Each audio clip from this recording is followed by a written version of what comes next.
customers. Are you ready for a rumble right now, ladies and gentlemen of Pantheon 2024? Because it's not going to be easy for Joe.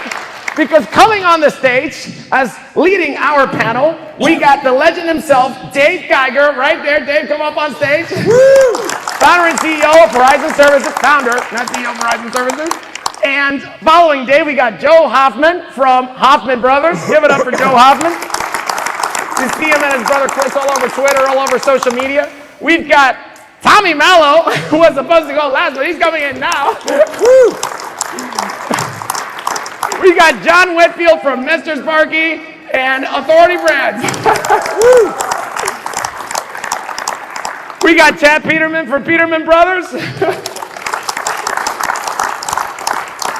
And finally, and certainly not least, we got Christy Coons, well, not him, Christy Coons from FH Fair Plumbing, Heating, and Electrical from Manassas, Virginia. Give it up for the panelists, people. And without further ado, let's welcome Joe Crisara on the stage, the home service sales coach, and see if Joe can ruin Rilla. Take it away, Joe. All right, everybody. It's going down. Right? Now, seriously, he's right. Sebastian came to me about a year ago, right here at Pantheon, and I'm like, dude, I'm not going to get behind something that's going to end our industry. This is going to create carnage. I said, I believe in people, not things. So I'd looked at Rilla as a thing before, but what I realized is that Rilla, well, you'll see. I asked some of these wise people. I'm going to ask the same questions I discovered. Now let's get started right away. I'm going to jump right in with my man, Dave Geiger. Let's give Dave a big round of applause again. I was very fortunate back in about 2007 and was able to be brought into the company that Dave owned at the time. And Dave, you're a no BS kind of guy, I know that. Like, he doesn't just invest in anything, right? So Dave, why take a gamble on Rilla? Well, it was pretty easy. So I met Sebastian in October of 22 at a top 500 remodelers conference in Columbus. And he had his pitch just like he did here a few minutes ago. I was like, what the heck is that? Ran out to his booth and he told me what it was. And for me, it was a no-brainer. You know, we spent a lot of time training sales guys and technicians. We train them, we role play with them, and we send them out to the house, and we really don't know what happened. I mean, we think we know, but they come back and say, you know, if you're just a little bit lower, or they love me, they're going to get back to you, whatever they're going to say. And the reality is, I believe that all the time they don't build value. And this was the most frustrating thing in my career was that. How do you know what's going on in the home?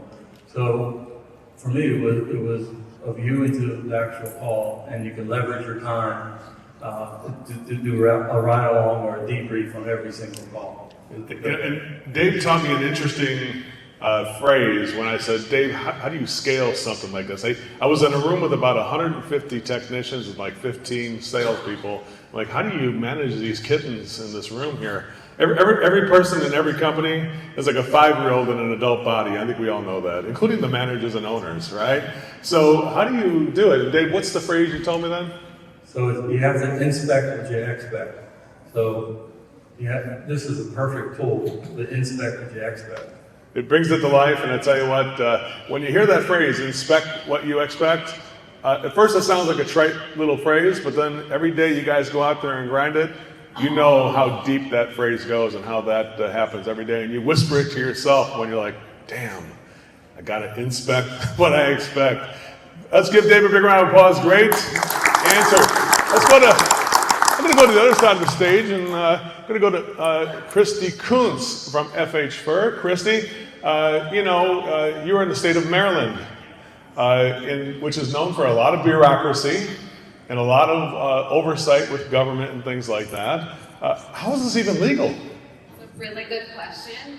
So Maryland is one of two-party consent states that we operate in, and because of that, we just decided to treat everything as a two-party consent state. So there are multiple touch points where we're informing the customer that we will be recording all in-person and phone calls and in-person visits. So We say that we're doing this for quality and training purposes. They first hear this when they call in to our call center on our hold message.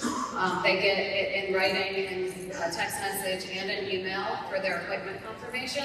And then the technician is setting it up at the house as well. So they're informing them as they arrive that they will be recording the call. There's no place in the country where people guard their privacy more secretly than people in DC and Virginia. When I did real ride-alongs, I had 3 out of 15 people tell me, hey, what do you do for a living? And they said, I can't tell you. I said, what's the company? I can't tell you. I said, okay, how's the weather? Anyway, Christy, tell me, how do homeowners react or respond when you tell them their calls and interaction are going to be recorded? It's got to be some carnage there, right? Come on. Yeah, a little bit. I would say 95% of our customers are fine with it. As a woman, when I have somebody come to my house, I personally would feel safer knowing that there's an audio recording of that experience and what's going to happen. But we do have about 5% of customers who say, I prefer that you don't record, and that's totally fine. We show them that we stop the recording at the door, and then we add a tag to their ServiceTitan account, Rilla opt-out, so that they have the peace of mind we're never going to record. I guess I was wrong about that one. I guess Rilla wins that round, these 2 rounds, right? All right, let's try somebody. Joe Hoffman, you got to be with me on this, right? Come on, man, I'm counting on you. I'm kind of behind the 8 ball here. How did your technicians, that's the thing I'm wondering, all the technicians thinking they're going to be micromanaged and all that kind of thing, Joe, how did your technicians react when you told them their calls are going to be recorded and monitored? Well, it was a challenge.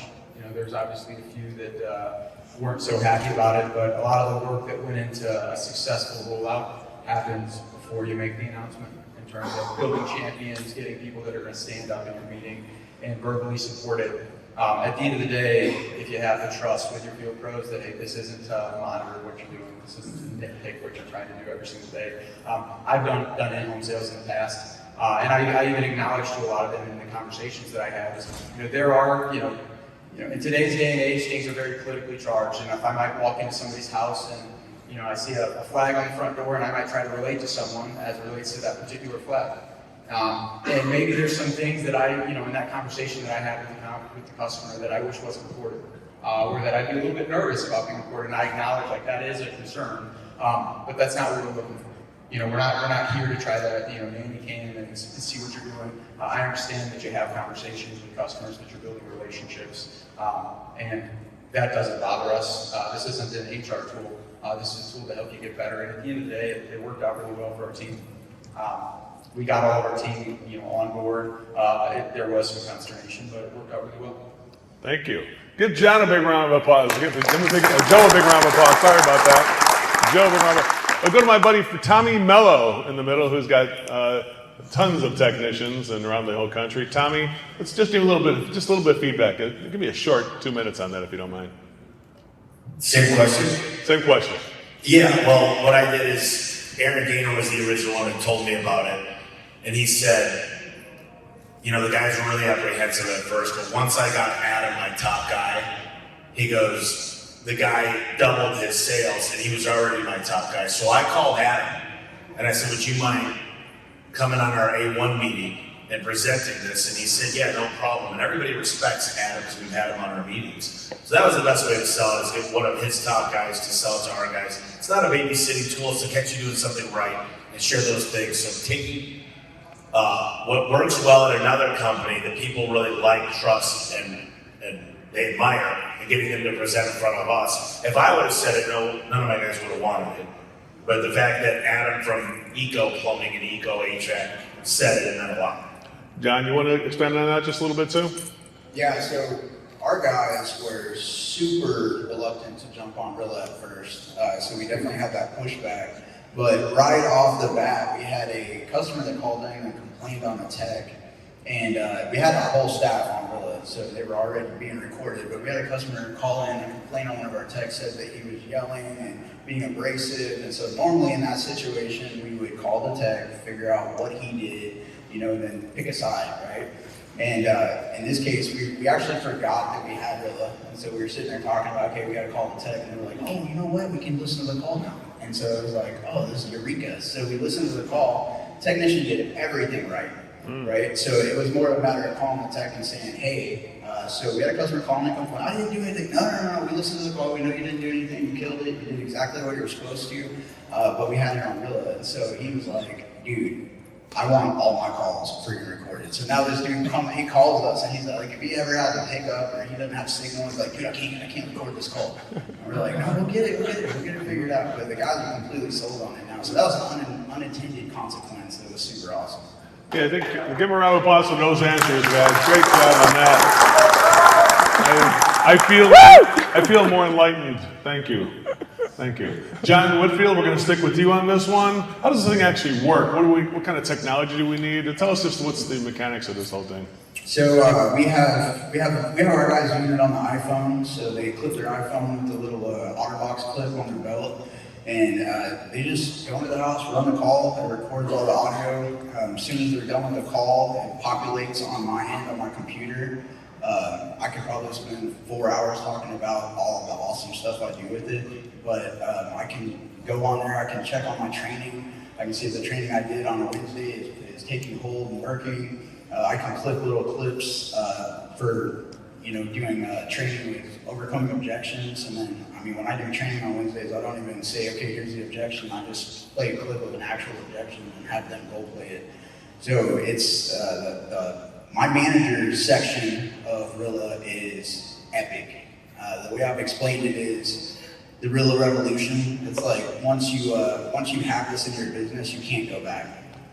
Joe, let me ask you a question. Let's follow up, John, though.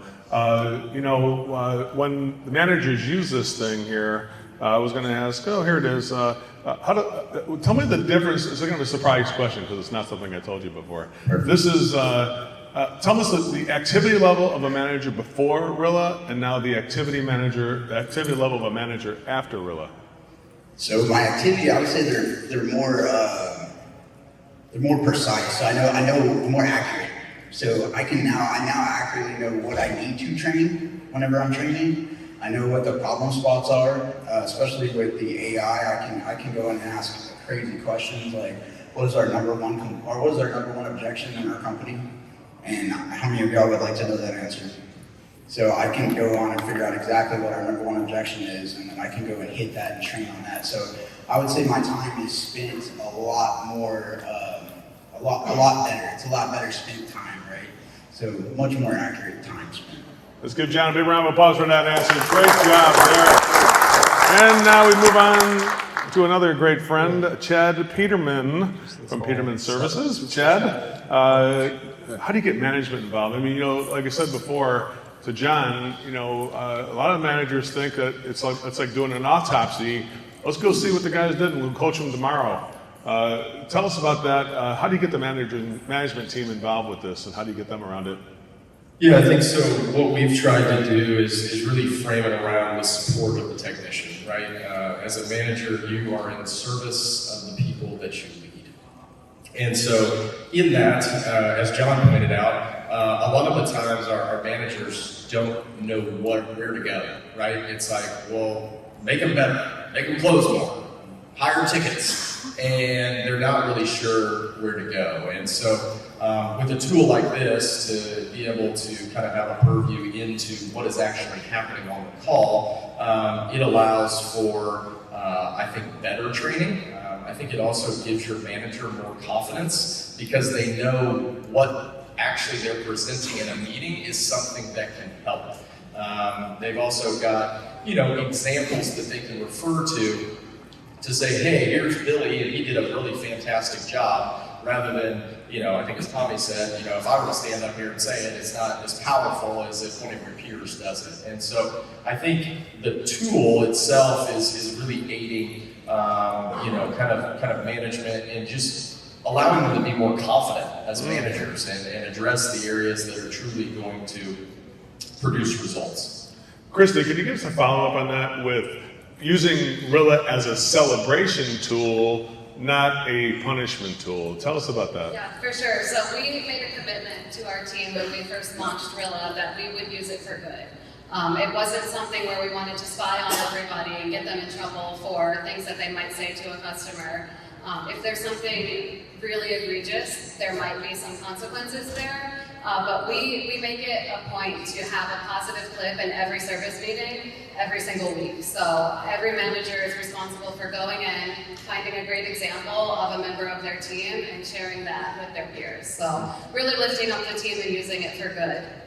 Chad, what has been the guys' response to that kind of a celebration? Is the culture, culture kills everything. It kills sometimes positive ideas, and it can also kill negativity. And I know Peterman brothers, just from working with you and working with your team, is one of the most positive cultures I've ever been around. Has your team fully adopted that celebration mindset when they see Rilla? Have they come around it and said, this is something that we're using to help us and not something that's going to be a tool for oversight or punishment? Yeah, I mean, I think when we think about a call being recorded, there's probably a number of technicians on your guys' team who are very uncertain of what success looks like. It's like, well, they told me to read this script and they told me to do the call like this, but what does success look like? And so I think the ability to celebrate around and have a real life example, not just celebrating because the guy sold the job. They could have had a really great call that ended in a $0 ticket, but like the trust that they built and the rapport with the customer, and maybe they set up a appointment for another service, whatever it may be. I think there's just a lot of examples in there where you can find wins that don't always have to correlate to, well, he sold the job. It's either he won or he lost. Well, we all know that there are certain jobs that, yeah, maybe the customer wants to think about it. Maybe they're putting it off for a year, whatever it may be. But did that field professional set that call up for success, or for success to be had in the future? Thank you. Joe Hoffman, any more? Can you echo on that too? You got to run a big company with a great culture. Can you tell us a little bit about that too? Yeah, well, one thing I'll say, taking a step back, if I could change, or if I could wave a magic wand and change one thing in our business, it would be to get all of our team members, all of our technicians, all of our sales process to actually buy into our in-home service process. But setting the agenda, price conditioning the customer, and to Dave's point earlier, you can run them through trainings, but what are they actually doing in the house? With this tool, they're able to see and correlate to positive results of, when you look at, say, all your sales team, and you look at them, hey, what percent of the time are they actually price conditioning? Well, it should be 100% of the time. And you can see the correlations between your top performers that do it every single time and the people that are doing it 50% of the time, and that use it as a coaching tool. And you don't come at it from a negative side, negative perspective. But it's super important that you have somebody that's overseeing and dedicated to the product and making sure that your team is using it and that it's working. And when you do that, when you can coach the team, you can orchestrate so many great, fun trainings. Like, we put up on board the percent talk times for every one of our sales team members. So if you've got our HVAC sales in St. Louis, there's about 13 dedicated residential sales team members. And you look at the spectrum, where you have team members that talk maybe 45% of the time. And then on the high end, you have team members that talk 80% of the time. You put those numbers up on the board and you say, hey guys, talk about this. What do you think? What's the right amount of time? And the people that are talking 80% of the time, they see that. You don't even need to tell them. They just realize, yeah, I need to shut that up. And you stop talking so much. I need to ask the customer a little more questions. But it's truly there, like when you actually have that data and you can see the correlation between the guys that have the highest close rates and the most success, what are they doing? And you can see that and try to emulate that. That's where you really see the beauty and the results of Rilla. Thank you. Give these guys a round of applause. Great answer on that one. Wow. I guess I'm starting to melt away some of the cold feelings I have here. So I'm not exactly rooting Rilla. Come on, Tommy, you can help. You're a brother from another mother. I mean, if anybody loves, this guy's like a caged animal. He wants to be talking sometimes. You know that, right? But I saved him for one of the last because I want to make sure he expands. And Tommy, I happen to work with him too, and he and his team they're in touch with reality. They're morning huddles. They put the results out there every single day. Nobody's afraid of the results. They run to a conflict and try to solve it. Tommy, let's go through this. So many AI solutions out there, and I've been approached by a lot of them too. Why Rilla compared to the other solutions you've been having? Yeah, well, I don't think that was on the questions you said. I think they just early adopters. Sebastian talks about starting earlier and being able to produce the product. I think there's so many other things people are missing. Like, we could study the highest conversion rate when we go back to the scorecards. We could study who's getting the most reviews, why are they getting the most reviews. When we offer coffee on the way, how does that change the outcome, the law of reciprocity? The simplest little things, conversion rate, service to sales, which is we call a gross close rate. So we look at our scorecard and we can go back, and I'm kind of switching the question because I think this was important. Okay. Is we study success. I've never once caught anybody doing something wrong with Rilla. That's never been the goal. It's always been catch them doing something right. I don't have time to listen to many calls. I only want to find how that guy sold $30,000 more stuff. Or how that guy was there for 7 hours. We've had this happen. And he got the conversion, and I can brag about it. So we've got a scorecard that brings it back to Rilla. And the technology, these guys are for developing the shit out of it. You can ask it questions like we talked about, and it'll spit out different things. And I just feel like it's just light years ahead of most products. But you've had an operations system that spans over almost all the whole country, right? How did you scale this with all the management team to be able to touch everybody to feel like they're being seen on the team? Can you tell me more about that? Yeah, well, so our market managers all have access to Rilla. And what's really, really nice about it is we got an amazing guy that runs Houston.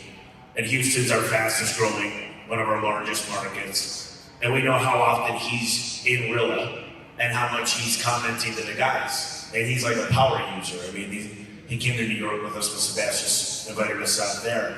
But it's interesting because some guys have never logged in. So it's a training tool for our management team to listen, to be able to just say, you don't have to catch me doing something wrong, but log in there a few times a day for 3 minutes each time and catch somebody doing something good. Say, great job, I really like the way you did this. I really like the way you asked for a review on here. Highlight that in the Morning Mojo call. Talk about that on your Thursday meeting. So we've got really good attribution for what our managers are doing to kind of help their technicians succeed in each market. I think we all take a lot of leadership. Training is really hot right now, and everybody's on that. And I think there's ways that leader aspire to talk, and then there's a way they really talk, right? Who can comment on, who wants to just raise their hand if you want to here, about Rilla being a tool that kind of helps the manager communicate, and it kind of reinforces the way he should bring the feedback. Dave, do you want to give us some feedback on that? What I would say is what these guys are saying, when you find the good recordings and the success leaves clues. So when you're listening to them, you see the parts of the call that turn the call from negative to positive. You share that with the team. It brings the culture and it brings obviously the close rate up. Anybody else want to talk about that? John, you want something you want to say on that? Yeah, we have 6 business units over 2 cities, over Dallas and Houston. And I'm able to stay in constant contact with the guys. And so, first of all, before I would just call them, hey man, what's up, how's your day going? I'm just trying to stay in contact with them. But now I have something to call them about. So I'm like, dude, that last call was sick. Like, you killed it. It was awesome. Or hey man, let's talk about this. And we can work through a problem or issue they've been having that I'm seeing, reoccurring. So I think it's super, super awesome for rapport building and just keeping in contact with the guys and having a real reason to call them and impact their lives and impact the way they run the calls. And so I think it's a beautiful thing, especially if you have multiple locations in different areas. But it also multiplies my capacity, right, as a trainer and a leader to be able to impact those guys remotely. I don't have to fly to Houston to do that. I can do that sitting in the office in Dallas. Great answer. Give these guys a round of applause. Excellent. Well, of course, I'm a proponent that there is no such thing as a solution without a problem, right? So, what problem does Rilla solve in your business? You want to raise your hand and give us a wild card answer on that one? What's the problem in the business that you think Rilla is best at solving? Christy, go ahead. Yeah, I think it solves a time problem for us. Our managers are managing teams of 20 to 30 technicians. They can't feasibly get out on a ride-along with everybody. But Rilla provides them the opportunity to listen to something from every member of their team every single week. They can bring it into their one-on-one. They can feel connected to the team, and they can really just celebrate the wins together. What would you say to a manager who's saying, I have other activities beside working with the people on the team? Yes, John. I would say there's nothing more important than the call you're at right now in the business. If you do not make that a happy customer and make that a customer for life, you are doing the wrong things, you know? So I think if your job is field management and you're working with the field staff, every single call matters, right? And the more I can impact and the more I can make sure that we're rising to our level of service and our standards that we're trying to uphold, then there's nothing else I should be spending my time on. So I'm able to do that way more effectively with Rilla. I sit and talk to people sometimes about Rilla, and I tell them, or I'll ask them, I've talked to guys that have been doing it 40 years. How many ride-alongs have you been on? Like, I'll ask you, how many ride-alongs have you been on in your whole career? Probably 800. And I have probably done far more than that in the last 12 months. Right. And so I think the last time I checked, I was 950 calls that I just viewed and looked at and left comments on. So. You beat Uncle Joe? you ruined Uncle Joe. Chad, you look like you raised your eyebrows at that one. Do you want to give us a comment on that? About the, just about the what problem does Rilla solve in the business? Yeah, I mean, I think it's a common problem, right? It's we go to our managers and they're all somehow super busy. And my question to that is, busy doing what? And oftentimes, if not directed, they will make up things to do. And a lot of those things are not things that are going to help serve their team. At the end of the day, what I'm always quick to remind managers of is, you don't run the call. Some of our managers may have came from the field and they were the best technician and they did all of these things. Well, when you're in management, you are going to produce $0 of revenue every single day. And you gotta get used to that. And you gotta get used to the fact that your success is helping those on your team achieve success. And to me, a tool like Rilla is one that not only helps guide their actions on what you should be doing, but it also helps them serve their team. They're able to, as John pointed out, they're able to literally see all the calls that you may have ran during the day without having spent all day with you, only to neglect everybody else on your team. And so I think it's one of those things that as we think about ride-alongs, the concept, 100% accurate. You can't see, if you can't see it, you can't help it. But this tool allows you to do ride-alongs with multiple people. It's just a time save so that you can help more people on your team and thus push results in the direction that you want. Thank you. One of the most amazing things I've ever seen, everybody here, is Tommy Mello's facility at A1 Garage Doors. And I never told him this, but it's true. It's like a management factory over there. He's got a guy on a hoverboard. He's got so many small little offices, micro offices, with people with a big TV on the thing, managing these technicians. And it's like, dude, I can't believe that these people are actively managing everybody. And I saw it before Rilla, right? We were just doing it and just calling people and talking on the phone and things like that. Tommy, tell us a little bit about that, the scale of management, and how do you, Rilla is a repetitive activity. It's not something that's, for a manager, that takes a lot, you're taking a lot of the thinking, present it to the manager, and he just adds his touch to it. How do you keep managers from burning out, because it is so much more of a repetitive activity? Can you tell us about that?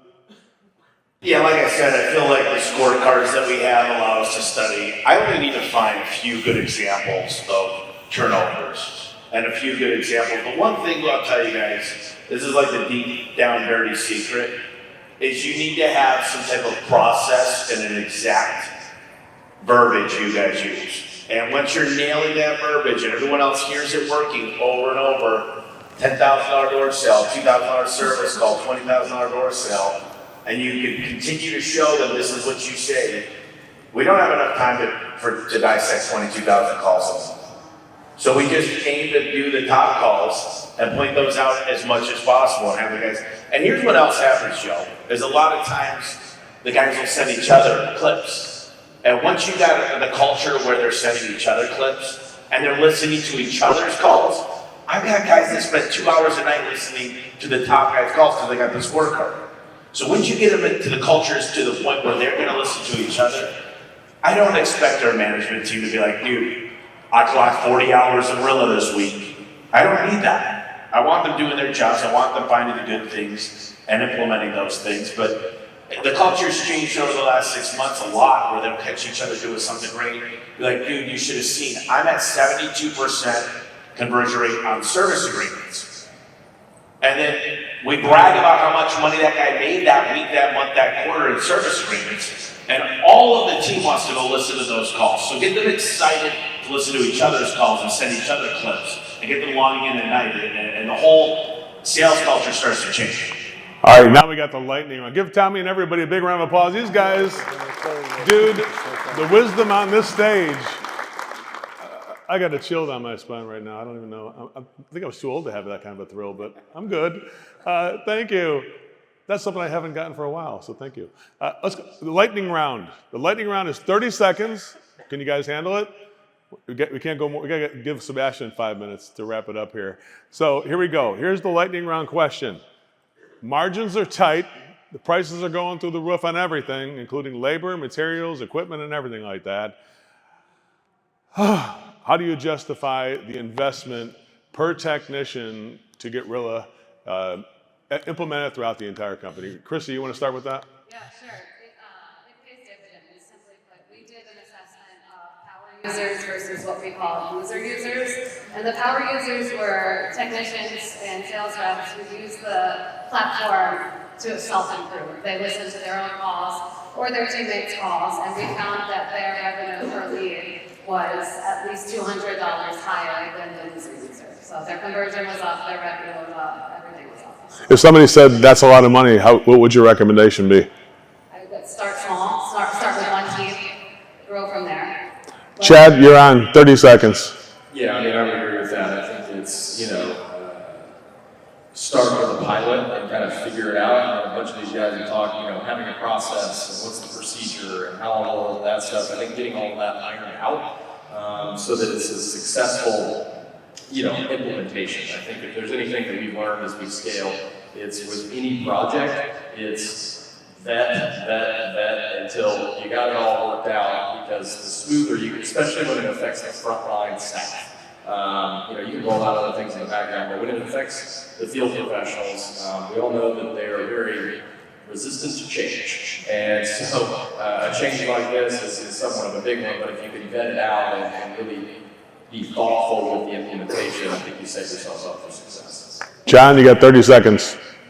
So everything they said, plus we started going into any calls we had with $0 tickets. I signed my CXRs up for it. We changed some titles, called themselves the coordinators, had them go into calls that we didn't close and ask the AI, why did this call not close? What was the biggest objection? And what can I do on follow-up?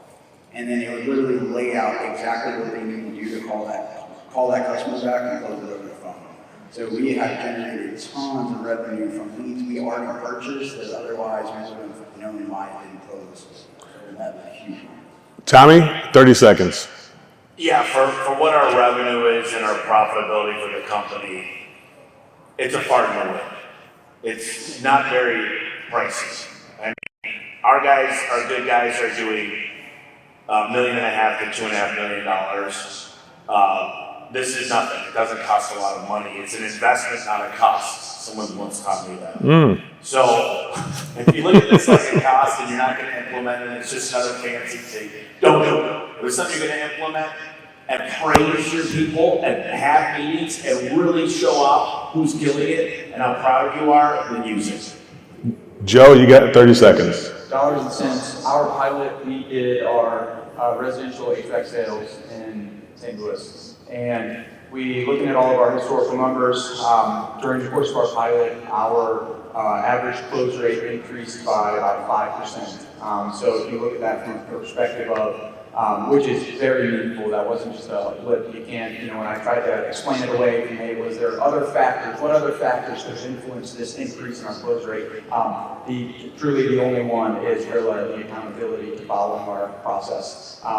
So that 5%, if you look at it in terms of one salesperson, say running 40 bids a month, that's 2 additional sales at $15,000 per sale. You're getting an extra $30,000 of revenue per rep. And what does it cost you per month for that? It's a no-brainer. Dave, you got the final word. So I agree with everything you said, but I wouldn't do 1 or 2 guys. I would do everybody. It's just, it makes so much sense. You're already paying for a button of sale. One sale, one $15,000 sale with 50% gross margin, doubles your investment in the one thing. I mean, in my experience, I don't know what you guys think, but even on one good call, it pays for the whole year. Would you guys say a call that would have been $300 is now $3,600? That just pays for the whole year right there, and we're set to go. The rest of the year is free. That's what I found, right? So, did Joe ruin Rilla? What do you think?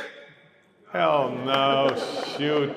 I didn't ruin Rilla, but well, you know what? I benefit from Rilla because Service MVP is wiring Rilla right into our training and coaching too. So thank you. Yeah, because, you know, I really echo what they're saying. You train people. In our company, Service MVP graduated 490 people last month through the training we do. Every month we average between 300 to 400 people. We were just training them and releasing them, but now we're training them and coaching with Rilla to give them the feedback. So if you ever want to use Rilla, Service MVP uses it in there, and you're going to get that part of the program with it, because we really believe in it. After trying it and trying all the AI solutions and seeing what they do, Rilla is the real only AI solution for ending ride-alongs. Let's get Sebastian up here, big round of applause for these guys. Give him a round of applause for everybody.